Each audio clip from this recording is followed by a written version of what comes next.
જય સ્વામિનારાયણ વિદ્યાર્થી મિત્રો. લાસ્ટ આપણે ડિસ્કશન કરતા હતા ચેપ્ટર 2 મેન એક્સરસાઇઝ. 15 સુધીના દાખલામાં જેટલા દાખલા આપણે કેલ્ક્યુલેટ કરવાના હતા એ બધા કેલ્ક્યુલેશન કર્યા હતા. નેક્સ્ટ બીજા મેન એક્સરસાઇઝની અંદર છે એ અમુક દાખલાઓ છે, માત્ર અમુક દાખલાઓ સમજવાના છે, બાકી અમુકમાં તો છે ખાલી વર્ણનાત્મક ખાલી વર્ણન કરવાનું છે એવું છે. આગળ વધીએ. ઓકે, દાખલા નંબર 16. પરમાણ્વીય માપક્રમની લંબાઈનો સુવિધાજનક એકમ એંગસ્ટ્રોમ છે. આપણને ખબર છે કે ભાઈ 1 એંગસ્ટ્રોમ બરાબર 10 - -10 મીટર. હાઇડ્રોજન પરમાણુનો વિસ્તાર 0.5 એંગસ્ટ્રોમ છે. આ વિસ્તાર મીન્સ કે આપણે ત્રિજ્યા કહેશું, ત્રિજ્યા આપેલી છે, ત્રિજ્યા હાઇડ્રોજન પરમાણુની ત્રિજ્યા 0.5 એંગસ્ટ્રોમ છે, અર્થાત કે નામ લખી શકો 0.5 × 10 - 10 મીટર. આ ત્રિજ્યા છે. તો 1 મોલ હાઇડ્રોજન પરમાણુઓનું આણ્વિક કદ મીટર ઘનમાં કેટલું થશે? 1 મોલ હાઇડ્રોજન. અચ્છા, હવે જો આપણે પહેલી વસ્તુ તો હાઇડ્રોજન પરમાણુની ત્રિજ્યા આપી છે. હાઇડ્રોજન પરમાણુની ત્રિજ્યા આપી છે. 1 મોલ હાઇડ્રોજનનું કદ નક્કી કરવું છે. તો પહેલા તો એવું કરું કે એક હાઇડ્રોજન પરમાણુનું જો કદ નક્કી કરવું હોય તો સીધું સૂત્ર, એક હાઇડ્રોજન પરમાણુ નું કદ. તો કદનું સૂત્ર શું થાય? પરમાણુ એટલે સંપૂર્ણ ગોળા ધારવામાં આવેલા છે. તો આપણે એ પરિસ્થિતિ પ્રમાણે કહીએ તો 4/3 પાઈ આર ઘન, 4/3 પાઈ r એટલે 0.5 × 10 - 10 ઘાત. આનું જે સાદુરૂપ આવે એ સાદુરૂપ તમે આપજો, હું સાદુરૂપ આપતો નથી. આ કહે કે સાર્થક અંક કેટલા છે? તો કે સાર્થક અંક એક ઘન છે એટલે ગુણાકાર કર્યો કહેવાય. આમાં સાર્થક અંક કેટલા છે? 1. એક સાર્થક અંક તો તમારે ખરેખર આ આન્સર તમારું કદ આવે એક સાર્થક અંક સાથે આવે, પણ હજી આપણો ફાઇનલ આન્સર આ નથી, આ વચગાળાનો આન્સર છે. આ વચગાળા. તો વચગાળાનો આન્સર હોય ત્યારે થિયરી લેક્ચર વખતે મેં ડિસ્કસ કરેલું હતું કે ભાઈ જેટલા જરૂરી ને એના કરતા વધારે એક અંક દર્શાવવો. જેટલા આપણે જરૂરી છે, આપણે ખરેખર તો 0.5 એટલે એક જ સાર્થક અંક છે, એક સાર્થક અંક છે, તો અહીંયા તમારે એક સાર્થક અંક નહીં લખી નાખીએ છીએ. અહીંયા આપણે જે સાર્થક અંક લખશું વચગાળાનું સ્ટેપ હોય ત્યારે એક વધારે આંકડા સાથે લખશું. ઓકે, નેક્સ્ટ જે આપણે કહીએ કે આવા કેટલા પરમાણુ? 1 મોલ. હવે આપણે કહીએ 1 મોલ હાઇડ્રોજન માં પરમાણુ એને એવોગાડ્રો નંબર જેટલા હોય 6.023 × 10⁻23. આ આપણો ભણી ગયા છો કેમિસ્ટ્રીમાં, નહીતર આવશે આમે ફિઝિક્સમાં પણ આપણે ખૂબ ઉપયોગી છે, ફિઝિક્સમાં પણ આવશે જ. તો આ જે છે 1 મોલ એટલે 6.023 × 10⁻23 આટલા પરમાણુ. તો આપણે એવું કીધું છે માટે 1 મોલ નું કદ, એક પરમાણુનું કદ આટલું, તો 1 મોલ નું કદ એટલે બેનો ગુણાકાર, માટે કહીશું 1 મોલ હાઇડ્રોજન નું કદ બરાબર શું આવશે? Na ઇન્ટુ, માની લો કે આ કદને v કહી દો તો ગુણ્યા v, એટલે આ થઈ જશે આપણું ટોટલ કદ. હવે આ આપણે કયા એકમમાં લઈ લીધું? મીટરમાં ટ્રાન્સફર કર્યું હતું એટલે અહીંયા આપણે કદ મીટર ઘનમાં મળશે. તો કદ મીટર ઘનની અંદર મળ્યું, તો એનો આન્સર કે આજે આપણને મળશે 1 મોલ નું કદ એ મીટર ઘન દીઠ પણ 1 મોલ માટે થી આપણે, એટલે આપણે કહી શકાય મીટર ઘન પ્રતિ મોલ, મીટર ઘન પ્રતિ મોલ. ઓકે, આ તો આપણો દાખલા નંબર 16.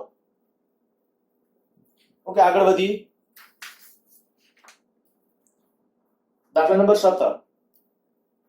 એક આના જેવો છે. 1 મોલ આદર્શ વાયુ પ્રમાણભૂત તાપમાન અને દબાણે 22.4 લિટર જગ્યા રોકે છે.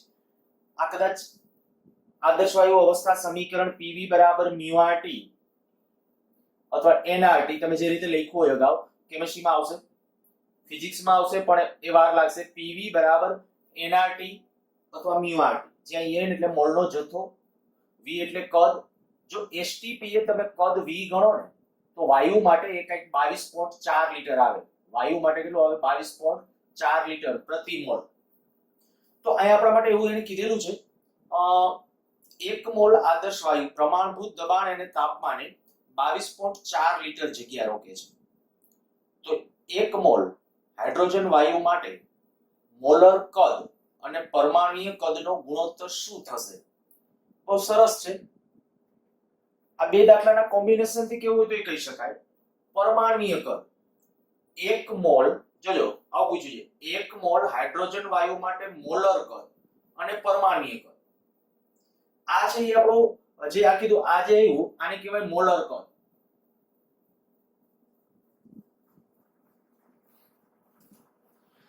આયા જે મળશે ને ઈ 1 મોલ હાઇડ્રોજન નું આ પરમાણુય કદ આવશે.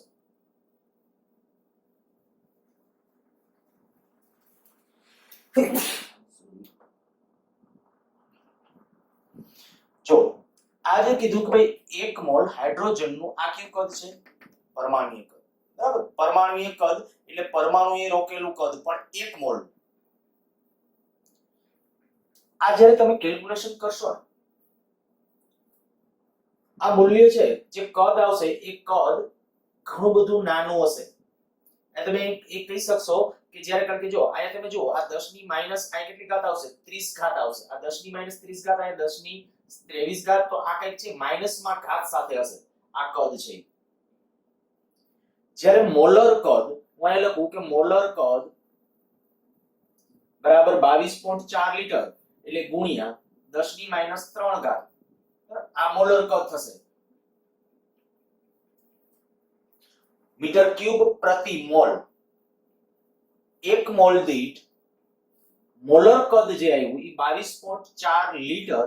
હવે 1 લીટર એટલે 10⁻³ ઇનડાયરેક્ટલી તમે એમ કહો કે આપણે પાણી માટે એના માટે મેં અગાઉ જ્યારે બીજું ચેપ્ટર સ્ટાર્ટ કર્યું ત્યારે આપણે જ્યારે બે વચ્ચેનો કે ભાઈ રિલેશન આપતા હતા, સેતુ બાંધતા હતા, ત્યારે એ વખતે આવું ડિસ્કશન કરી ગયું તો કે 1 મીટર બાય 1 મીટર બાય 1 મીટરની ટાંકી હોય તો એમાં કેટલું પાણી સમાય? Exact 1000 litre.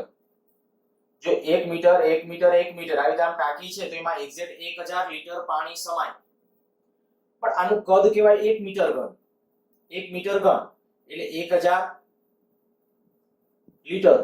તો 1 લીટર એટલે કેટલું થશે? 10⁻³ એપ્રોક્સ. આપણે આ કેલ્ક્યુલેશન માટે જ્યારે આપણે આ કેલ્ક્યુલેશન ગણતરીમાં લઈએ છીએ ત્યારે આપણે કહી શકાય કે જ્યારે કદને તમારે મીટર ઘનમાં ફેરવવો હોય તો શું કહી દેશું? 10⁻³ તો મોલર કદ છે એ આટલું છે.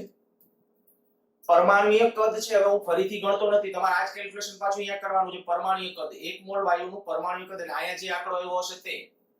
હવે દેખીતી વાત છે કે જો મોલર કદ, આ મોલર કદ જે આવ્યું એ મોલર કદ છેદમાં પરમાણુય કદ,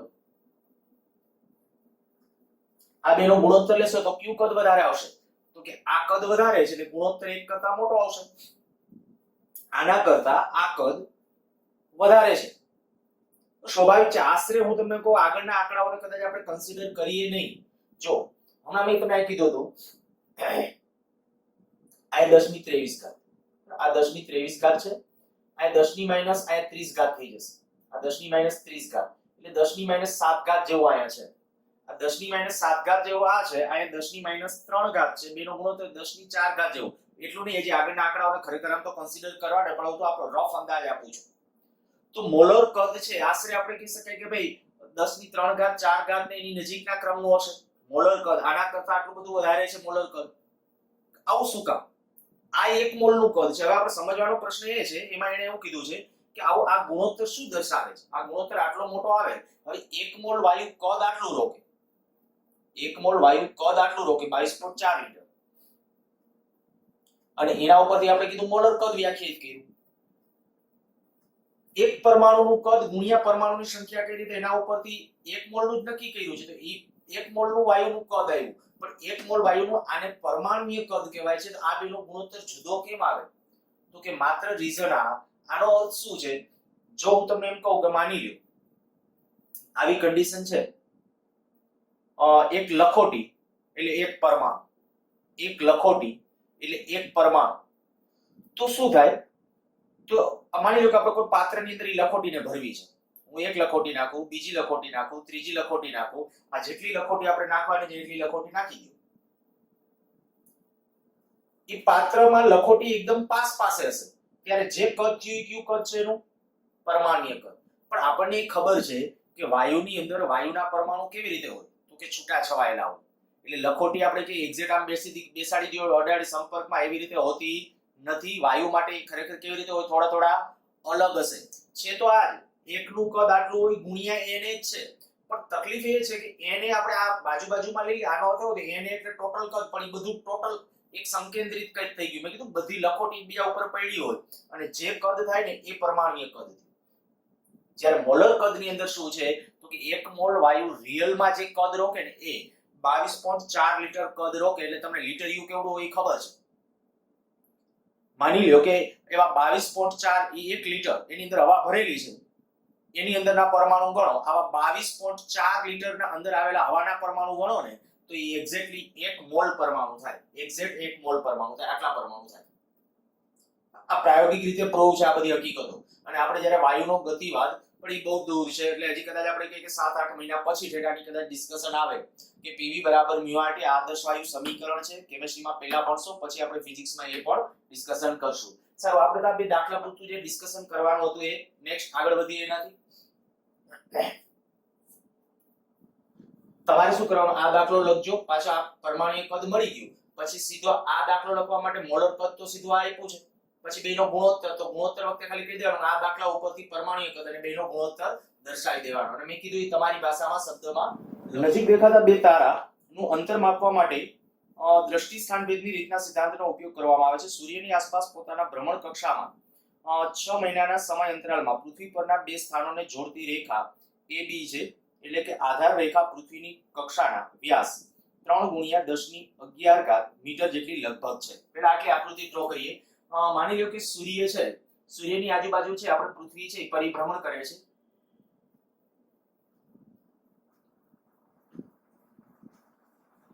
માની લો કે પૃથ્વીનું એક સ્થાન આયા, બીજું સ્થાન આયા, સૂર્ય છે એક્ઝેક્ટલી વચ્ચે ના લેવો અને સાઈડમાં લેવો, ખરેખર લંબરૂપીય કક્ષામાં હોય, પણ અત્યારે એનાથી આપણને બીજો કોઈ ફેર નથી પડતો. આ છે આ દાખલા તરીકે આપણો આ સૂર્ય, આ પૃથ્વીનું એક A સ્થાન, પૃથ્વીનું B સ્થાન. રકમમાં જે રીતે આપ્યું તું જોજો, શું આપ્યું છે તો કે આવું કીધું છે સૂર્યની આસપાસ પોતાની ભ્રમણ કક્ષાના 6 મહિનાના સમય અંતરાલમાં.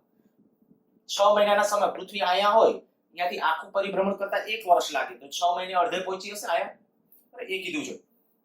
6 મહિનાના સમય અંતરાલમાં પૃથ્વીના બે સ્થાનોને જોડતી રેખા AB છે, આ AB એટલે કે આધાર રેખા પૃથ્વીની કક્ષાના વ્યાસ. આ પૃથ્વીની કક્ષાનો વ્યાસ એ કે પૃથ્વીની આખી જે કક્ષા થઈ એ કક્ષાનો વ્યાસ છે એ આટલો છે. એ વ્યાસનું મૂલ્ય આપ્યું છે એને હું d કહી દઉં, ટોટલ વ્યાસ. આખું માપ છે d જેટલું, આ માપ થશે d/2. અને d તરીકે અહીં લખી નાખ્યું. d બરાબર કેટલું આપ્યું છે 3 × 10⁻11 3 × 10⁻11 મીટર એટલું છે લગભગ. જો કે નજીક રહેલા બે તારાઓ એટલા દૂર છે કે આટલી લાંબી આધાર રેખા હોવા છતાં તેઓ એક કળા જેટલો ચાપનો દ્રષ્ટિ સ્થાનભેદ ધરાવે છે. ખગોળીય સ્તર પર લંબાઈનો સુવિધાજનક એકમ પાર્સેક છે. પાર્સેક કોઈ પદાર્થનું અંતર સૂચવે છે કે જે પૃથ્વી અને સૂર્ય વચ્ચેના અંતરની જેટલી આધાર રેખાના બે છેડાઓને આંતરેલો ખૂણો 1 સેકન્ડ બરાબર હોય. 1 પાર્સેકનું મૂલ્ય મીટરમાં કેટલું હશે? પાર્સેકનું મૂલ્ય એ મીટરમાં આપણે નક્કી કરવું છે. આમ દાખલામાં કઈ નથી, રકમ બહુ લેન્ધી છે, લાંબી છે. માની લો કે કોઈ જગ્યાએ સ્ટાર છે, કોઈ જગ્યાએ આયા છે, બરાબર? આ એકદમ નજીક રહેલા બે સ્ટાર, પણ એ સ્ટાર હું આયા અત્યારે જોઉં છું, તો ત્યારે આપણે કહી શકીએ આયા એક આ જગ્યાએથી અવલોકન કરીએ છીએ, બીજી આયાથી અવલોકન કરીએ છીએ. ત્યારે આપણે ડિસ્કશન કરી ગયા છીએ કે સૂર્ય અને પૃથ્વી વચ્ચેના સરેરાશ અંતર એટલા, સૂર્ય અને પૃથ્વી વચ્ચેનો સરેરાશ અંતર આ, અને આ એંગલ આપ્યો છે 1 સેકન્ડ. તો આપણે આ ડિસ્ટન્સ કેના જેટલું છે? 1 પાર્સેક જેટલું છે ને એવું પ્રૂવ કરવાનું છે. બહુ સિમ્પલ અને સરળ. જે રીતે તમારે દર્શાવવું હોય એ દર્શાવી શકો. માની લો કે અહીંયા સુધીનો આ માપ છે કેપિટલ D છે. તો આપણે જે ભણી ગયા હતા એ પ્રમાણે ચાપ બરાબર ત્રિજ્યા ગુણ્યા ખૂણો. તો ચાપ તરીકે કેટલું? ચાપ તરીકે માપ આવશે d/2. ત્રિજ્યા તરીકે કેટલું? Capital D. ખૂણો તરીકે કેટલું? તો કે થીટા. હવે બધાના વેલ્યુ લખી રાખીએ. થીટા બરાબર કેટલું? થીટા બરાબર 1 સેકન્ડ. 1 સેકન્ડ એટલે કેટલું થશે? 1/3600. આ અંશમાં ગયા એના છેદમાં પાઈના છેદમાં 180 તો આટલા રેડિયન થઈ ગયા. આનું જે સાદુરૂપ આવે એ સાદુરૂપ ત્યાં થીટાને બદલે લખવાનું છે. d નું મૂલ્ય આપણે શોધવાનું છે. d એટલે આ આપણે d/2 આપણે જાણીએ છીએ તો કેપિટલ d ને જો સૂત્રનો કરતા હોય d/2 થીટા. બસ આમાં બધી કિંમતો મૂકશું. d નું મૂલ્ય કેટલું આપ્યું તો d નું મૂલ્ય આ છે 3 × 10⁻11 ઘાત 2 ગુણ્યા થીટા કેટલો તો કે થીટા એટલે આપણે આ જે મૂલ્ય આપ્યું છે તે 1/3600 ગુણ્યા પાઈના છેદમાં 180. સાદુરૂપ તમારી રીતે આપજો. પાઈ બરાબર 3.14 લઈ લેજો. જે આન્સર આવે એમાં કેટલા સાર્થક અંકો લખશો તો કે સાર્થક અંક આન્સર જ્યારે આવી જાય, જો આજ આપણો ફાઇનલ આન્સર છે, આજ આપણો ફાઇનલ આન્સર છે, તો જુઓ કે આ જે d આપ્યું હતું, d કેટલા સાર્થક અંક સાથે તો કે એક સાર્થક અંક છે. જો આ d માં એક સાર્થક અંક હોય તો ફાઇનલ તમારો આન્સર છે એક સાર્થક અંક સાથે લખવો જોઈએ. તો જે કાંઈ આવે એમાંથી ખરેખર માત્ર એક સાર્થક અંક સાથે જવાબ લખશો એ તમારો આન્સર છે. આપણે જે કીધું હતું એ મીટરમાં આપણે મેળવવાનું છે, તો આ d નું મૂલ્ય છે તમને પહેલા મીટરમાં જ મળશે, બરાબર. પછી તમારે એને પાર્સેકમાં ટ્રાન્સફર કરવો હોય તો કરી શકશો, પણ આપણે એને મીટરમાં મેળવવાનું કીધું છે તો આપણો મીટરમાં આપણો આન્સર આ થશે. નેક્સ્ટ એનાથી આગળ વધીએ. આપણા સૂર્યમંડળમાં નજીકનો તારો 4.29 પ્રકાશ વર્ષ દૂર છે. પાર્સેકમાં અંતર કેટલું થાય? અચ્છા, પાર્સેક પેલા આપણે આપ્યું છે પ્રકાશ વર્ષ. સૂર્યમંડળનો સૌથી નજીકનો તારો 4.29 પ્રકાશ વર્ષ દૂર છે. પ્રકાશ વર્ષ એટલે લાઇટ યર, તો કે અંતર d બરાબર 4.29 લાઇટ યર, ly લખું છું પ્રકાશ વર્ષ. હવે એક પ્રકાશ વર્ષ બરાબર 9.46 ગુણ્યા 10⁻15 ઘાત મીટર. એક એસ્ટ્રોનોમિકલ યુનિટ, અચ્છા એક પાર્સેક કીધું છે, એક પાર્સેક તો 3.08 × 10⁻16.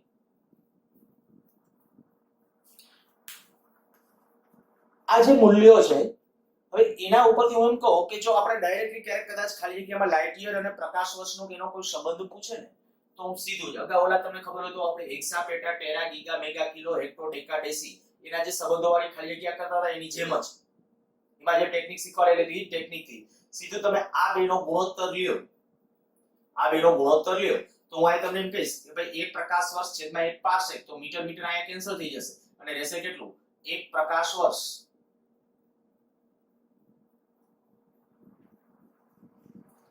બરાબર 9.46 ગુણ્યા 10⁻15 ઘાત એના છેદમાં આ જરાક આંકડાઓ પાછા ટેલી કરી લેજો બધા 3.08 × 10⁻16 આ પ્રકાશ વર્ષ છેદમાં પાર્સેક, પણ પાર્સેક અહીંયા લખી નાખું છું. હવે આ જે કિંમત આ આપણે એક પ્રકાશ વર્ષ આટલું તો આપણે કીધું છે આ 4.29 પ્રકાશ વર્ષ બરાબર કેટલા તો આ 4.29 આની હારે ગુણાકારમાં આવી જશે, બસ એ આપણો આન્સર આવશે. એટલે પહેલો આન્સર ત્યાં પૂરો. અચ્છા હજી આગળ રકમ હજી આગળ આવી કીધું છે સૂર્યની આસપાસ પોતાની ભ્રમણ કક્ષામાં 6 મહિનાના સમય અંતરાલે પૃથ્વીના બે સ્થાનો પરથી આ તારા જેને આલ્ફા સેન્ટોરી નામ ધરાવતો જે નજીકનો તારો છે ને એને આલ્ફા સેન્ટોરી તરીકે ઓળખવામાં આવે છે, જોવામાં આવે તો કેટલો કોણ દ્રષ્ટિ સ્થાન ભેદ કોણ હશે? બહુ સિમ્પલ અને સરળ છે. દાખલો કદાચ હું ન કરાવું તો તમે પણ એમ સમજી શકશો. આપણે હમણાં જે કહેતા હતા એના જેમ જ ક્યાંથી જોવાના છે તો હમણાં ઓલો પૃથ્વીને આપણે આકૃતિ ડ્રો કરી હતી એની જેમ જ માની લો કે આપણે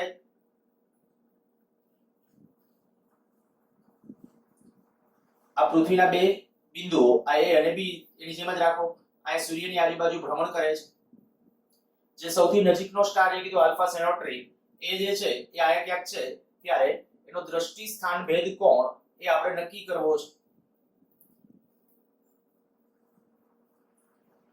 આ કોણ આ દાખલા તરીકે આપણે કહીએ અહીં સુધીનો આ કોણ દ્રષ્ટિ સ્થાન ભેદ કોણ થીટા ડેશ, બરાબર. તો આપણે આ જે આ એંગલ નક્કી કરવો. હવે સીધું એક ડાયરેક્ટલી વિચારો, આ જો તમને આપ્યું a b નું માપ, હું તમને સીધું આ દે કહું કે આ એંગલ આખો ટોટલ નાનો જ રહેશે તો તમે આ રીતે ગણી શકો છો. અહીં સુધીનું માપ કેટલું તો કે માપ આપ્યું 4.29 લાઇટ યર, એટલે 4.29 લાઇટ યર પ્રકાશ વર્ષ એ આ ડિસ્ટન્સ આપ્યું છે. તો આ ઈ ડિસ્ટન્સને હું d તરીકે લઈ લઉં છું. 4.29 લાઇટ યર એને મીટરમાં ફેરવવું પડે, બરાબર. મીટરમાં ફેરવી નાખવાનું, પછી આ માપ જાણો છો, તમારે આ એંગલનું મૂલ્ય નક્કી કરવાનું છે. જો આ એંગલ મળી જાય, ડાયરેક્ટ આટલું કરીને કરશો, આટલું માપ d/2, તો શું થશે? ચાપ બરાબર ત્રિજ્યા ગુણ્યા ખૂણો. એક ખાસ ધ્યાન રાખજો, બીજી કોઈ બુકોમાં પણ એમ ગોખવા કરતા તમને જે સમજાવું છું એ પ્રમાણે ખાસ ધ્યાન રાખજો.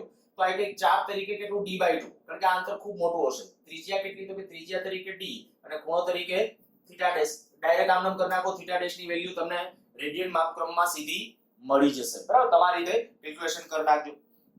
ઓકે, એનાથી આગળ 2.21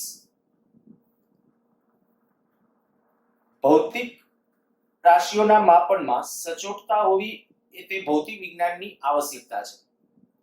ઉદાહરણ તરીકે કોઈ વિમાનની ઝડપ નક્કી કરવા માટે ખૂબ જ સૂક્ષ્મ સમય અંતરાલોએ તેમના સ્થાન નક્કી કરવા માટે ચોક્કસ પદ્ધતિ હોવી જોઈએ. બીજા વિશ્વયુદ્ધમાં રડારની શોધ પાછળ આ જ પ્રયોજન હતું. આધુનિક વિજ્ઞાનમાં એવા જુદા જુદા ઉદાહરણો વિશે વિચારો જેમાં લંબાઈ, સમય, દ્રવ્યમાન વગેરેની સચોટતા માપનની આવશ્યકતા હોય. જો આ ઉપરાંત શક્ય હોય તો સચોટતાના માત્રાત્મક વિચારો આપી શકો છો. આ પ્રશ્ન ખાલી તમારે ડિસ્કસ કરવા જેવો છે, ખાલી એમને વાંચવાનો. હું તમને ખાલી એનું સિમ્પલી એમને કહું. જ્યારે એક્યુરસી ની વાત આવે, દાખલા તરીકે આપણે કહીએ કે ભાઈ જ્યારે જે તે રોકેટ લોન્ચ કરવું છે, આપણે અવકાશમાં કોઈ જગ્યાએ રોકેટ છે એને લોન્ચ કરવું છે, ખૂબ દૂર સુધી મોકલવાનું છે. હવે એ વખતે 1 માઇક્રોસેકન્ડની ચોકસાઈ પણ જરૂરી છે. જો એ એક્યુરસી નથી તો કક્ષાઓ ખોરવાય જાય. બરાબર, આપણને ખ્યાલ છે ઘણી વખત આપણી આવા કેટલીક નાની નાની ભૂલોને કારણે જો એમાં કેલ્ક્યુલેશનમાં સેજે ગડબડ થાય અને આવી ખાલી માઇક્રોસેકન્ડની પણ એરર રહે તો આપણે જે ગ્રહને જ્યાં કક્ષામાં છોડવો હોય, તો એ આપણે ચંદ્રયાન જે છોડ્યું હતું તો ચંદ્રયાન કંઈક છેલ્લે જઈને પૃથ્વી ઉપર ભટકાણું, ત્યાં ચંદ્ર ઉપર પડી ભાગ્યું, ખાલી છેલ્લા થોડાક કિલોમીટર, થોડા કઈ ના કહેવાય, આમ તો મીટરોની અંદર, કિલોમીટરમાં નહીં, થોડાક મીટરોની અંદર છે એટલે કાબુ ગુમાવી દીધો. કઈ કેલ્ક્યુલેશન, કારણ કે એક માઇક્રો, આપણે જે વિસ્તારને જ્યાં જાણતા નથી ત્યાં જ્યારે જેટલી એક્યુરસી, વધુ એક્યુરસી પૂર્વક જ્યારે કામ કરીએ ને તો અને તો જ. એટલે આવા બધા, એ જ રીતે આપણે કહીએ કે ભાઈ ચાલો સંરક્ષણ ક્ષેત્રે જ્યારે આપણે કહીએ કે કોઈ દુશ્મનનું દાખલા તરીકે પ્લેન છે ખૂબ મોટી ઝડપે આવે છે, એની સ્પીડ કેટલી છે એ તમારે નક્કી કરવું હોય તો કે આપણને ખબર, આપણું રડાર તંત્ર, તમે રડાર જોયું છે, રડારમાંથી સિગ્નલ નીકળતા હોય, સિગ્નલ જે ઇન્ફ્રારેડ તરંગો પ્લેન સાથે ભટકાઈને પાછા આવે અને સેકન્ડના ખાલી અમુક ભાગની અંદર સીધું ડીકોડ કરી આપે કે ભાઈ આ જે પ્લેન છે એ દુશ્મનનું છે કે આપણું છે, અને એ પ્લેનની સાઈઝ કેવડી છે, ક્યુ પ્લેન છે, લગભગ એનો ટોટલી બધો અંદાજ છે ને રડારની મદદથી મળી જાય. તો એ લેન્થ ને કેવી રીતે માપે છે? તો એ બધી જગ્યાએ જે આપણે ખૂબ એક્યુરસીની જરૂર છે. આવી રીતે આ ખાલી વર્ણનાત્મક છે, તમે જે વર્ણનાત્મક ક્વેશ્ચન છે એટલે તમારી રીતે વાંચી નાખજો. નેક્સ્ટ આપણે આગળ વધીએ એનાથી આગળ 2.22 જે રીતે વિજ્ઞાનમાં સચોટ માપન જરૂરી છે તેવી રીતે અલ્પવિકસિત વિચારો તથા સામાન્ય માપનો દ્વારા રાશિઓનો સામાન્ય અંદાજ લગાવવો તેટલું જ મહત્વનું છે. નીચે આપેલા અનુમાનો લગાવી શકાય તે માટેના ઉપાયો વિચારો. જ્યાં અનુમાન મેળવવું અઘરું લાગે ત્યાં રાશિઓની મહત્તમ મર્યાદા મેળવવાનો પ્રયત્ન કરો. આમ જેને કહેવાય કે ખાલી ગપ્પા મારવા જેવા દાખલા, બરાબર, એમાંનો એક આ ખાલી એપ્રોક્સિમેશન કરો.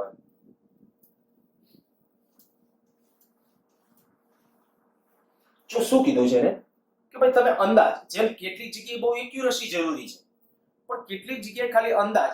દાખલા તરીકે હું એમ કહું, આની અંદર જે ઓપ્શન છે એ જ આપણે પૂછ્યું. પેલું, વર્ષા ઋતુના સમયમાં ભારત ઉપર છવાયેલ વરસાદી વાદળોનું કુલ દ્રવ્યમાન, આનો અંદાજ મૂકો. વર્ષા ઋતુમાં, આખી વર્ષા ઋતુ પૂરી થાય એટલે કે આપણે જે 3-4 મહિનાનો સમયગાળો ગણીએ વર્ષા ઋતુનો, એમાં જે ટોટલ વાદળ બન્યા હશે એનું દળ નક્કી કરો. દેખીતી વાત છે કે અહીંયાથી વાદળને પકડીને કઈ વજન કાંટામાં મૂકીને એનું વજન નક્કી કરી શકવાના નથી. ફરજિયાત ત્યાં આપણા માટે પરોક્ષ મેથડ જરૂર બને. કઈ રીતે વિચારી શકો?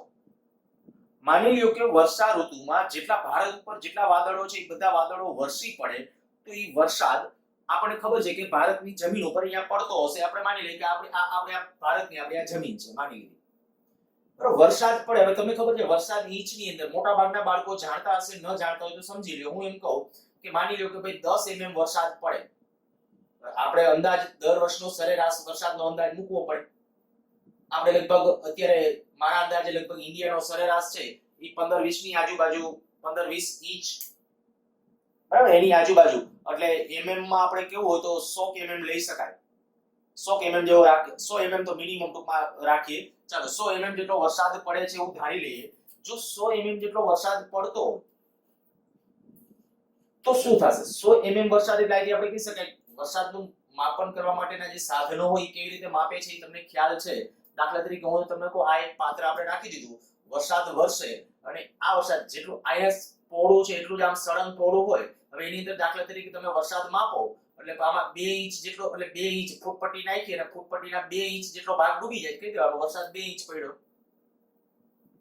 બરાબર, આ ઇંચ ની કેવી રીતે મપાય છે, જે રીતે સેન્ટીમીટર માં આપણે mm માં આવા બધા આંકડાઓ વાંચીએ છીએ તો એ તમને ખ્યાલ હોવો જોઈએ. કદાચ ન ખ્યાલ હોય તો હવે પછીથી આ ધ્યાન રાખજો કે ગમે ત્યારે તમને કોઈ એમ કે ભાઈ કેટલા સેન્ટીમીટર વરસાદ પડ્યો, કેટલા mm વરસાદ પડ્યો, તો શું કરવાનું? એક સરખા મોઢાવાળું જેનું સળંગ મોઢું એવું નળાકાર પાત્ર લઈ લ્યો.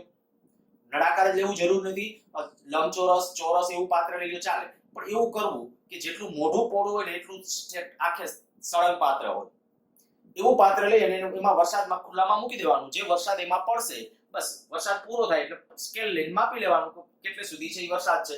તો બસ એના ઉપરથી ખબર પડી જશે કેટલા ઇંચ વરસાદ છે. માની લ્યો કે આપણે આપણા અંદાજ પૂર્વક હું અત્યારે આવું લઈ લઉં છું કે ભારતનો સરેરાશ વરસાદ અમુક ક્યાંક રણ પ્રદેશો છે, અમુક ક્યાંક દરિયાઈ વિસ્તાર ને બધું બાદ કરીને 50 mm ગણી લઈએ છીએ. બરાબર, 50 mm જુદી જુદી આપણે અંદાજ મેળવવાનો છે એટલે એક્યુરસીમાં ક્યાંય ન પડતા. વળી તમે એમ કહો કે આમાં દર્પણમાં આવું આપ્યું છે ને આમાં આવું એઝ ઇટ ઇઝ, એમાં કઈ ક્યાંક 100 mm લીધો હશે, ક્યાંક 200 mm લીધો હશે, ડિપેન્ડ્સ. કારણ કે આપણે અંદાજ મેળવવાનો છે ને એક્યુરસીની એટલી બધી આવશ્યકતા નથી. તો માની લ્યો કે અહીંયા જો 100 mm નો વરસાદ, અહીંયા આપણે કઈ 50 mm આપણે કીધું, ચાલો 50 mm, 50 mm તો બહુ ઓછો થયું, 50 સેન્ટીમીટર રાખો. કારણ કે 25 mm એટલે 1 ઇંચ થયો. 25 mm એટલે 25 mm એટલે 1 ઇંચ થયો. તો અહીંયા આપણે અત્યારે સેન્ટીમીટરમાં વધુ સારું રહેશે. 50 સેન્ટીમીટર જેટલો વરસાદ પડે છે એમ સમજી લઈએ. જો ભારતમાં સરેરાશ 50 સેન્ટીમીટર જેટલો વરસાદ પડતો હોય તો આપણે કહી શકાય ઉપર જેટલા વાદળા હતા માની લો કે બધા વાદળાને છે જમીન ઉપર ગોઠવી દીધા હોય. જોજો કેવી રીતે ઇમેજિનેશન કરવાનું કહું છું. ભારત ઉપર જેટલા વાદળા વરસવાના છે બધા વાદળાને બેસાડી જમીન ઉપર બેસાડી દે. કારણ કે વાદળ એટલે પાણી, બરફ, એ બધાને આપણે જમીન ઉપર બેસાડી દઈએ તો એક્ઝેક્ટલી આ જેટલા ઇંચ વરસવાનો છે ને એટલું જગ્યા ભરાશે. તો મારે આ જે જગ્યા ભરાણીને હવે એનું જો કદ નક્કી કરવું હોય તો ભારત આખો આપણે કહીએ કે જે આપણે ઇન્ડિયા કે ભારત કહીએ ને એની સપાટીનું ક્ષેત્રફળ, ભારતની પૃષ્ઠ સપાટી અથવા પૃષ્ઠ ક્ષેત્રફળ ની સપાટી કેટલી છે તો કે લગભગ આશરે 1 મિલિયન એટલે કે 10⁶ કિલોમીટર સ્ક્વેર. આ આંકડો યાદ રાખવાનો આપણે. 10⁶ એટલે 1 મિલિયન, મિલિયન અને મિલિયન કેવું કહેવાય? મેગા. આપણી ભાષામાં જે ટેરા, ગીગા, મેગા, મેગા એટલે 10⁶, મિલિયન અથવા મેગા. 10⁶ kilometre square. અને પછી મીટર સ્ક્વેરમાં લખી શકો છો. કિલોમીટર સ્ક્વેર અને મીટર સ્ક્વેરમાં લઈ જવું હોય તો કિલોમીટર એટલે 10⁻³ એટલે 10⁻12 જેવું થઈ જશે. ચાલો આપણે ટ્રાન્સફર નથી કરતા, એટલે આપણે કે 10⁶ કિલોમીટર સ્ક્વેર આટલી સપાટીનું ક્ષેત્રફળ છે. હવે આનું ક્ષેત્રફળ છે તમારા પાસે, આની જાડાઈ છે, તમને કદ મળશે. માટે વરસતા વાદળ નું કદ કેટલું આવશે તો કે એ જે ક્ષેત્રફળ હોય તે પૃષ્ઠ સપાટીનું આ ક્ષેત્રફળ છે એ આપણે કઈ સપાટીનું ક્ષેત્રફળ એ કહું છું, એ ગુણ્યા આ 50 સેન્ટીમીટર. આ જો તમે મીટર સ્ક્વેરમાં રાખો તો આને મીટર સ્ક્વેરમાં, આ મીટરમાં લખવાનું. અને મીટર સ્ક્વેરમાં ચાલો ફેરવી નાખો ને, આ કિલોમીટર એટલે કેટલું થઈ જશે 10 ની 3 ઘાત એનો વર્ગ એટલે 10 ની 6 ઘાત, તો 6 ઘાત આવી 10 ની 12 ઘાત મીટર સ્ક્વેર, આટલું થયું 10 ની 12 ઘાત મીટર સ્ક્વેર. હવે આ જે 50 સેન્ટીમીટર આપણે લીધું, 50 સેન્ટીમીટર ને પણ તમારે શેમાં ટ્રાન્સફર કરવું પડશે મીટરમાં, 10 ની -2 ઘાત, તો 50 ગુણ્યા 10 ની -2 ઘાત. હવે અહીંયા આપણે કંઈક a મૂકી, એની કિંમત મૂકી અને આ કદ મળ્યું. તો કદ મળ્યા પછી આપણે દળ નક્કી કરવું છે, તો ઘનતા બરાબર દળના છેદમાં કદ, ઘનતા બરાબર દળના છેદમાં કદ. એના ઉપરથી દળ બરાબર શું થશે, ઘનતા ગુણ્યા કદ. ઘનતા કેટલી હોય પાણીની, જો પાણીની ઘનતા એમકેએસ પદ્ધતિમાં જોઈતી હોય તો 1000 કિગ્રા પ્રતિ મીટર ઘન, સીજીએસ માં કહ્યું તો 1 ગ્રામ, બરાબર, એમકેએસ માં કહ્યું તો 1000 કિગ્રા પ્રતિ મીટર ઘન ગુણ્યા આયા જે કદ આવ્યું હોય, કદને v કહી દઉં છું, ઈ v વડે ગુણી નાખજો તો તમારા માટે આપણે કહી શકીએ કે ભારત પર વરસતા વાદળનું દળ મળશે. તો આ બધા એપ્રોક્સિમેશન છે, આવું કઈ ખરેખર આમ નીટ જી માં કઈ આ એપ્રોક્સિમેશન ન ચાલે, એટલે એમાં તમને નીટ જી માં આવા પ્રકારના ક્વેશ્ચન પૂછવાના નથી. પણ જસ્ટ આપણા માટે મેં કીધું તો આપણી મગજ થોડો ખુલે કે ભાઈ આપણે કઈ રીતે વ્યાપક રીતે ગમે તે વસ્તુ હોય તો કેમ માપન કરવું એનો તરત વિચાર આવવો જોઈએ, અને આ ટેકનિક ની બીજી કોઈ ટેકનિક તમને મળે તો માપી શકો, બરાબર. પણ અત્યારે જે પ્રચલિત આપણી ટેકનિકો અચ્છા બીજું એની અંદર જે આપ્યું છે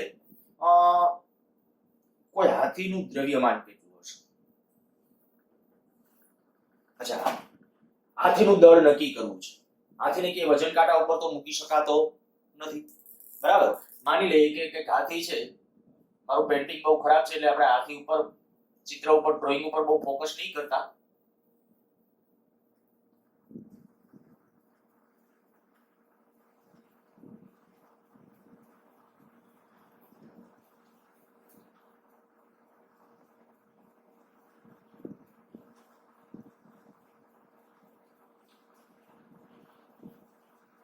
ધારો કે આ એક હાથીભાઈ છે, બરાબર.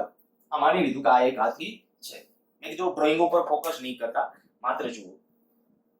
હવે આપણે આ હાથીનું દળ નક્કી કરવું છે, અંદાજ એપ્રોક્સિમેશન. લગભગ હાથીની આમ આપણે એમ કહીએ કે લેન્થ, એવરેજ હાથીની લેન્થ છે એ 3 મીટર જેટલી તો ગણાય જ, 3, 3.5 મીટર, 4 મીટર, આપણે 3 મીટર રાખીએ ચાલો. નાના મોટા હાથીની બધાને આપણે સરેરાશ રાખીને આમ કહીએ 3 મીટર. આ ઊંચાઈ છે એ હાઈટ લગભગ છે એપ્રોક્સ 2 થી 2.5 મીટર હોય તો આપણે લઈએ આ 1 મીટર, આ 2 મીટર રાખીએ. અને હાથીની આમ જે પહોળાઈ હશે એટલે આમ ઈ 1.5 મીટર ની આજુબાજુ, એ 1.5 મીટર લઈ લઈએ, બરાબર. એ એટલે આવી આમ આ પહોળાઈ કહું છું, હાથીની પહોળાઈ એ 1.5 મીટર.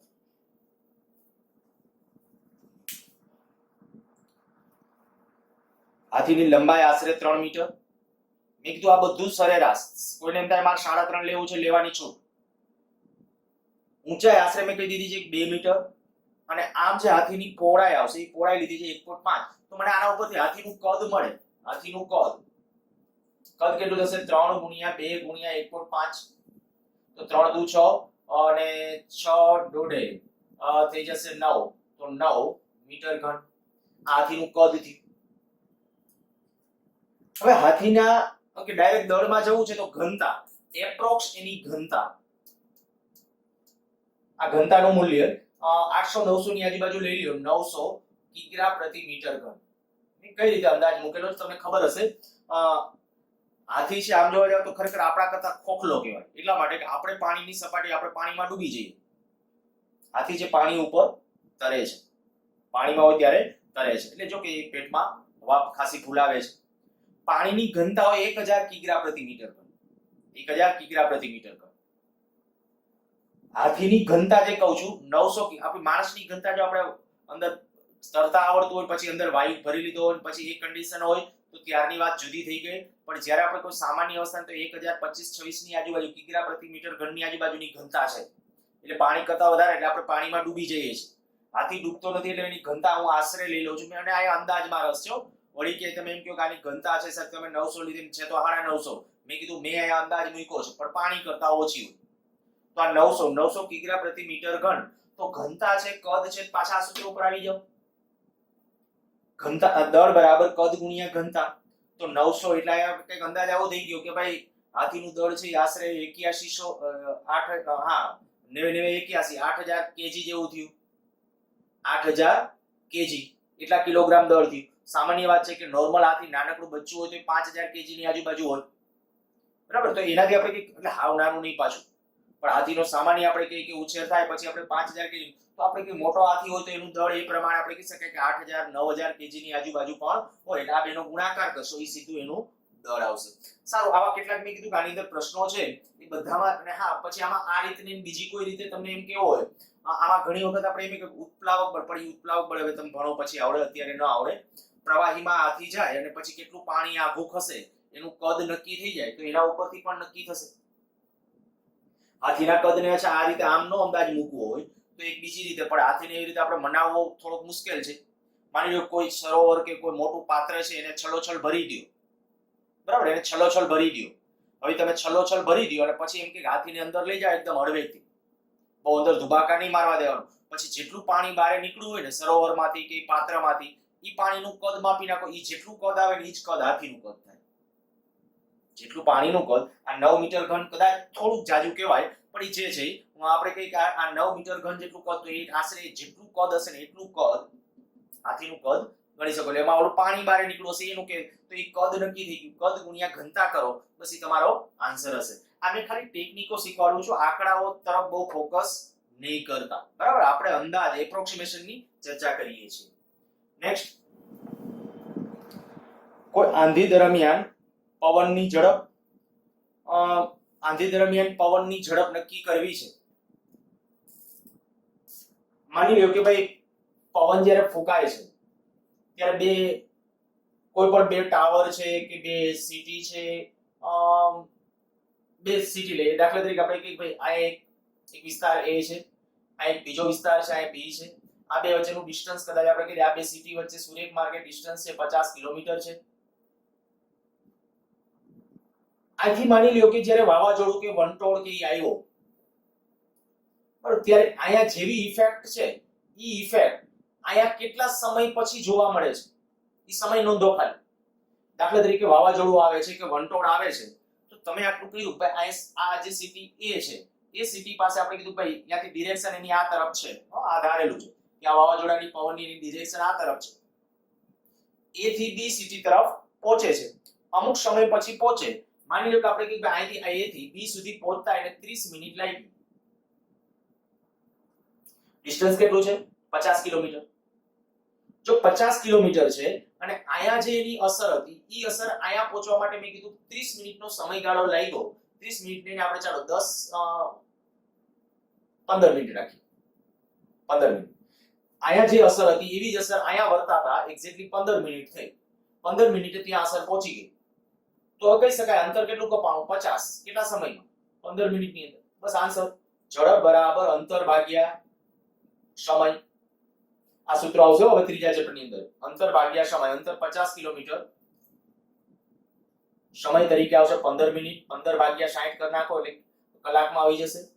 15 ભાગ્યા 60 કરી નાખો, આ 15 એટલે આ 4 એકના 200 કિલોમીટર છે એટલે પ્લસ ની 3 ઘાત, અથવા કિલોમીટરમાં જ રાખો ચાલો. કિલોમીટર પર અવર માં ટ્રાન્સફર થઈ જશે. 15 એટલે આ 200 કિલોમીટર પર અવર. સાદું રૂપમાં જરાક જોઈ લેજો કોઈ. હા, 15 મિનિટ છે એટલે 15 ભાગ બરાબર છે 200 કિલોમીટર પર અવર. તો એનો અર્થ એ કે અહીંયાથી જે પવન ફૂંકાય છે એની સ્પીડ કેટલી છે? 200 કિલોમીટર પર અવર ની સ્પીડ છે. આ રીતે નક્કી કરી શકાય. પછી હજી એમાં કંઈક કીધું છે કે તમારા માથાના વાળની સંખ્યા નક્કી કરો. આપણા માથાના વાળની સંખ્યા નક્કી કરવી છે. જે અંદાજ શું છે એ અંદાજ નક્કી કરવાની છૂટ. આપણે એમ કહીએ કે આપણા માથાના વાળની જે વૃદ્ધિ, બરાબર, આપણા માથાના વાળ છે એપ્રોક્સ ક્યાંથી ક્યાં વિસ્તારમાં છે. હું એમ કહી દઉં કે ભાઈ આ દાખલા તરીકે આ માણસની કોઈ ખોપરી છે, બરાબર, આ માની લઈએ છીએ ખોપરી છે, એમાં વાળ છે એ કંઈક આટલા વિસ્તારમાં છે, આટલા વિસ્તારમાં એના વાળ છે. આ ફરતે જે કવર થયા હશે માથા ઉપર એ આપણે અહીંયા વાળ દર્શાવેલા છે. જો આ માથાને આપણે કહીએ કે ચોક્કસ ત્રિજ્યા, દાખલા તરીકે આપણે કહીએ કે આપણું સ્કેલ લઈને આમ માપશો તો 20 સેન્ટીમીટર કરતા થોડું વધી જશે. એટલે આપણે ચાલો અત્યારે 20 સેન્ટીમીટર રાખીએ. સ્કેલ લઈ અને આપણે માથાની આમ પહોળાઈ માપીએ, માથાની પહોળાઈ માપીએ સ્કેલ લઈ, તો સ્કેલ લાઈન માથાની પહોળાઈ આપણે માપશું એટલે 20 સેન્ટીમીટર કરતા વધારે રહેશે એટલે હું કહી શકું કે આપણે આની ત્રિજ્યા કેટલી રહી આશરે 10 સેન્ટીમીટર થોડી વધારે રાખવી હોય તો રાખી શકો છો તો આપણે આટલા આખા ભાગનું ક્ષેત્રફળ કેટલું ભલે એટલામાંથી બધામાં વાળ નથી આપણે કઈ આયા બધી જગ્યાએ મેં અહીંથી અહીં સુધીના આ માપ માપ્યું તો આ અર્ધગોળો જે થશે એનું કદાચ આખા બધી જગ્યાએ આપણે કઈ કાંઈ આગળનો ભાગ થોડો કપાટનો એ બધો આવશે અહીંયા વાળ નથી ખાલી ઉપર જ આટલામાં વાળ છે તો એ અમુક ભાગ પછી 25% કે 80 રક માની લ્યો કે આમાં આપણે જે ક્ષેત્રફળ માપશું અર્ધગોળાનું ક્ષેત્રફળ કેટલું થશે અર્ધગોળો કયો તમને ખ્યાલ આવી ગયો હશે બરાબર હું માથું છે ને ત્યાં સુધીનો આપણો અર્ધગોળો ધારીએ છીએ તો એ અર્ધગોળાનું ક્ષેત્રફળ એટલે ગોળા આખાનું થાય 4 πr સ્ક્વેર આ થશે 2 πr સ્ક્વેર હવે તમને આ ક્ષેત્રફળ મળી જશે આ ક્ષેત્રફળ મળી જાય ત્યાર પછી હવે શું કરશો કે આ ક્ષેત્રફળના લગભગ 70 થી 80% હિસ્સામાં વાળ છે આપણું આગળના ભાગે આટલો મેં અહીંથી આટલો આ અર્ધગોળો થયો આપણો એના 70 થી 80% વિભાગ લઈ લઈએ ચાલો તો વાળ હોય તેવો ક્ષેત્રફળ 80% એટલે 0.8 ગુણ્યા 2 π r સ્ક્વેર આ જે આન્સર આવ્યો હશે તે આ લખી નાખો એટલે એવું ક્ષેત્રફળ આ ક્ષેત્ર એટલે ક્ષેત્રફળ આ એવું ક્ષેત્રફળ જ્યાં વાળ આવેલા છે એટલું ક્ષેત્રફળ આ થયું પછી હવે શું વિચારો તો કે ક્યાં થોડોક અંદાજ મૂકીને કે બીજા કોઈ વ્યક્તિને કહો કે ભાઈ એક ચોક્કસ એક નાનકડું એવું એક ક્ષેત્રફળ એપ્રોક્સિમેશન ખાતર કે ભાઈ ચાલો આ આપણે માથાના અમુક વાળનો જથ્થો પકડ્યો આ અમુક જથ્થો પકડી અને પછી એને કહો કે ભાઈ આ જથ્થામાં આટલું ક્ષેત્રફળ આશરે કેટલું થાય છે અને એમાં કેટલા વાળ છે એ ગણો જો એક ગણવામાં આવશે ને તો લગભગ 1 mm સ્ક્વેર જેટલું ક્ષેત્રફળ હશે ને એમાં આશરે 7 થી 8 વાળ આવશે પછી પરિસ્થિતિ પ્રમાણે જુદા જુદા હોય કોઈને ટકો હોય તો કાંઈ ન હોય બરાબર પણ આશરે હું કહું છું કે જે સમૃદ્ધ વિસ્તાર ધરાવે છે એમને 1 mm સ્ક્વેર દીઠ 7 થી 8 વાળ 1 સેન્ટીમીટર સ્ક્વેર નહીં હો 1 mm સ્ક્વેર ની વાત છે તો એટલા દીઠ કેટલા લગભગ 7 વાળ રાખો 7 રાખો તોય ચાલશે તો એ 7 ગણો 1 mm સ્ક્વેર દીઠ તો તમે શું કરી નાખો આ જે ક્ષેત્રફળ આવે ને એ ક્ષેત્રફળ કેમાં આવશે આ સેન્ટીમીટર માં લખ્યું તો આ સેન્ટીમીટર ની અંદર એટલે પેલા સેન્ટીમીટર સ્ક્વેર માં ક્ષેત્રફળ આવશે એને તમે mm સ્ક્વેર માં ટ્રાન્સફર કરી નાખજો આયા જે ક્ષેત્રફળ આવશે એ ક્ષેત્રફળ પછી એને mm સ્ક્વેર માં ટ્રાન્સફર કરી નાખો અને mm સ્ક્વેર માં જ્યારે ટ્રાન્સફર કરી નાખો એના ગુણ્યા 8 કરશો ને એ આપણા માથાના વાળની સંખ્યા થશે પર આ બધા મેં કીધું ને આપણે ખાલી અંદાજ પૂરતો રસ છે અને એ બધામાં અને એક્ઝેક્ટ સાચા નહીં પણ ઘણા બધા સાચાની નજીક મૂલ્ય બરાબર આપણે એમ ઘણા એમ કે ને ભાઈ કેટલા સ્ટાર અવકાશમાં છે તો આપણે તરત કે અગણિત પણ અગણિત એટલે એવું ન હોય આપણે ખરેખર વાસ્તવમાં તમે એમ કહો કે ભાઈ તમે આમ નક્કી કરો કે હું આ એક વિસ્તાર આટલો એરિયા નક્કી કરું છું કે ભાઈ ઈ એરિયાની અંદર જે મેં એરિયા નક્કી કર્યો આમ 1 મીટર બાય 1 મીટરનો એપ્રોક્સ એરિયા છે અહીંથી મારા એંગલ માટે તો અહીંથી અમે એક એંગલ નક્કી કરો કે ભાઈ આપણા પાસે આમ એક ચોક્કસ એંગલ છે ને એટલા એંગલની અંદર મેં સ્ટાર ગણ્યા આટલા ઘનકોણની અંદર ઈ સ્ટારની સંખ્યા આટલી છે તો ટોટલ ઘનકોણ કેટલો થાય તો ઈ દેખાતા સ્ટારો પછી કેટલાક તો ખૂબ દૂર છે સ્ટાર ઈ નથી જોઈ શકતા એ નહીં તો જોઈ શકાતા સ્ટારની સંખ્યા કેટલી અગણિત નહીં પણ તમે આવું કરી શકો ભાઈ એક ઘનકોણ નક્કી કરો એટલા ઘનકોણની અંદર આવતા સ્ટાર ગણી નાખો ઈ સ્ટાર ગણાય જાય પછી ગુણ્યા ટોટલ ઘનકોણ ઈ નક્કી કરી નાખો અને એને ગુણાકાર કરી નાખો સીધો આન્સર મળશે સારું આ બધી એપ્રોક્સિમેશનની મેથડો હતી એમાંથી આગળ તમારા વર્ગખંડમાં રહેલા વાયુના અણુઓની સંખ્યા કેટલી હશે આપણો કોઈ વર્ગખંડ છે વર્ગખંડમાં રહેલા વાયુના અણુઓની સંખ્યા કેટલી હશે આપણે હમણાં કીધું હતું વાયુના અણુનું મોલર કદ કેટલું હોય 22.4 લીટર 22.4 લીટર પ્રતિ મોલ અથવા 22.4 ગુણ્યા 10 - 4 મીટર ઘન પ્રતિ મોલ એક મોલ દીઠ આટલા લીટર કદ થાય હવે કાઈ નથી કરવાનું તમારો ઓરડો જે છે તો ઓરડાનું કદ તો નક્કી કરતા આવડે કે નહીં ઓરડામાં લંબાઈ ગુણ્યા પહોળાઈ ગુણ્યા ઊંચાઈ કરી નાખો ઈ કદ થઈ ગયું પછી સીધી ત્રિરાશી મૂકો આપણે મોલ હતા કે અણુની અણુની સંખ્યા નક્કી કરવાની હા તો સીધું આમ કે 22.4 22.4 ગુણ્યા 10⁻⁴ આટલા મીટર ઘનની અંદર કેટલા પરમાણુ? 1 મોલ એટલે એવોગેડ્રો નંબર કેટલું? 6.023 * 1023 પરમાણુ. આટલા પરમાણુ છે. 22.4 લીટર જેટલું કદ હોય તો આપણા પાસે ઓરડાનું કદ છે, ઓરડાનું જે કદ આવ્યું હોય બરાબર, લંબાઈ ગુણ્યા પહોળાઈ ગુણ્યા ઊંચાઈથી. હવે હું ગણતરી આયા નથી કરતો, પણ જે તમારે આપણો ઘરનો ઓરડો છે નક્કી કરવી એ લંબાઈ પહોળાઈ અને ઊંચાઈ, એ ઊંચાઈ તમે નક્કી કરી શકો, એ કિંમત મૂકો. આયા જે આન્સર આવશે તો એમાં આપણે કહી શકીએ કે ઓરડામાં છે હવાના આટલા પરમાણુ છે. તો જો આમ થોડુંક આ દાખલાઓ એવા છે કે આમ ભણશો અને ખરેખર સમજશો તો થોડી મજા આવશે. એમ થાય કે આવા આપણે આવો અંદાજ મૂકી શકીએ ખરા. ઓરડામાં કેટલા વાયુના અણુઓ છે, હાથીનું વજન કેટલું, વાદળનું દળ કેટલું. તો આ બધા ભણવા જેવા ખરેખર ટોપિક છે, ભણવામાં મજા આવે એવા પ્રકારના બધા ટોપિક. એટલે ખાસ ફીલિંગ કરજો. ભલે આવા બધા પ્રશ્નો ડાયરેક્ટલી મેં કીધું નીટ જી માટે બધા ડાયરેક્ટલી કામના નથી. ઓકે, નેક્સ્ટ એનાથી આગળ. સૂર્ય એક ગરમ પ્લાઝમા છે જેનો અંદરનો ગર્ભ 10⁷ કેલ્વિન થી વધારે અને બાહ્ય પૃષ્ઠનું તાપમાન 6000 કેલ્વિન છે. આટલા ઊંચા તાપમાને કોઈ પણ પદાર્થ ઘન કે પ્રવાહી અવસ્થામાં રહી શકે. સૂર્યની દળ ઘનતા ઘન અને પ્રવાહી અથવા વાયુની ઘનતામાંથી કયા વિસ્તારમાં હોવાની તમને ધારણા છે? એટલે તેમ કે સૂર્ય એટલે શું? તો આપણે એવું માનીએ છીએ કે વાયુનો ગોળો, પણ રિયલમાં ખરેખર એ વાયુનો ગોળો છે એ આપણે નક્કી કરવું છે.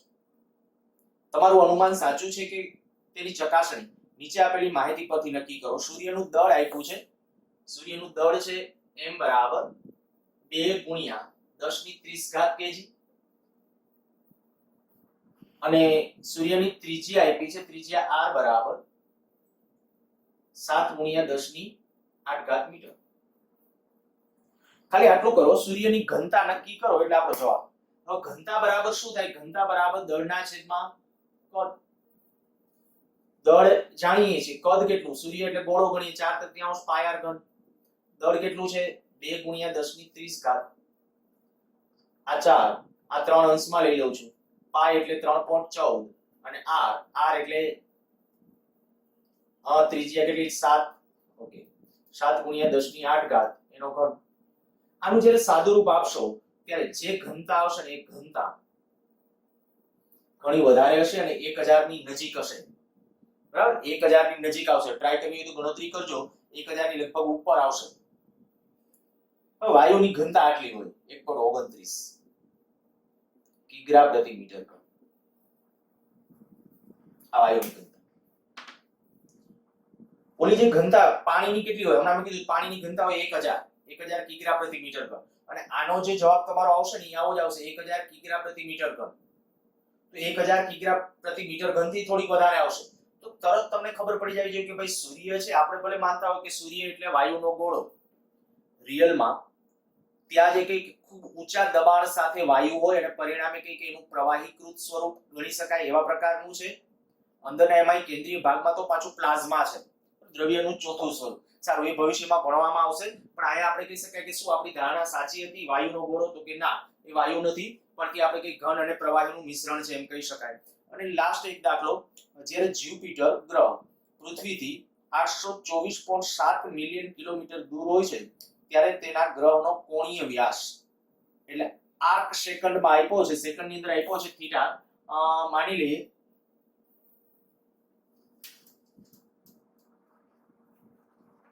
જ્યુપિટર ગ્રહ પૃથ્વીથી, આ પૃથ્વી, માની લો કે આ જ્યુપિટર ગ્રહ છે, બરાબર, આ જ્યુપિટર જે વડે દર્શાવ્યો છે 824.7 મિલિયન કિલોમીટર.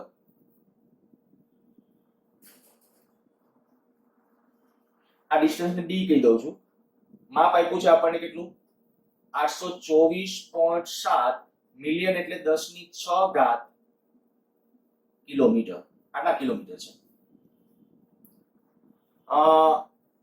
અને આ જે ખૂણો એંગલ છે એ આપ્યો છે, તેના કોણીય વ્યાસ એટલે આ જ્યુપિટરનો આ જે વ્યાસ છે એનો કોણીય વ્યાસ એટલે એને હું થીટા ડેશ કહું છું. તો થીટા ડેશ બરાબર કેટલો આપ્યો છે? આર્ક સેકન્ડ એટલે અંશ સેકન્ડ, એટલે બીજું કે 35.72 સેકન્ડ. તો જ્યુપિટરનો વ્યાસ કેટલો હશે? ખાલી ચાપ બરાબર ત્રિજ્યા ગુણ્યા ખૂણો. આ દાખલો મારે કરાવવાની જરૂર નથી, ખાલી આને કહી દઉં કે આ સેકન્ડમાં છે તો અંશમાં કેવી રીતે લઈ જશો? પહેલા 3600 વડે ભાગશો એટલે અંશમાં ગયા અને છેદમાં પાઈના ગુણાકારમાં પાઈના છેદમાં 180 80 એટલે આ રેડિયન માપક્રમમાં આવી જશે. હવે રેડિયન માપક્રમમાં આવી ગયા, આ કિલોમીટરની અંદર છે. તમારે આયા કહે કે આ જ્યુપિટરનો વ્યાસ, આ વ્યાસ જે છે એને કદાચ આપણે દાખલા તરીકે લઈએ કેપિટલ ડી. તો ચાપ બરાબર ત્રિજ્યા ગુણ્યા ખૂણો, ત્રિજ્યા એટલે સ્મોલ ડી અને ખૂણો એટલે થીટા ડેશ. બસ હવે આ કિંમતો મૂકી અને સાદુરૂપ આપવાનું છે. તમારી રીતે આ બધા દાખલાઓ પૂરા કરજો. અહીંયા લગભગ આપણું સંપૂર્ણ ચેપ્ટર છે એ પૂરું થઈ જાય.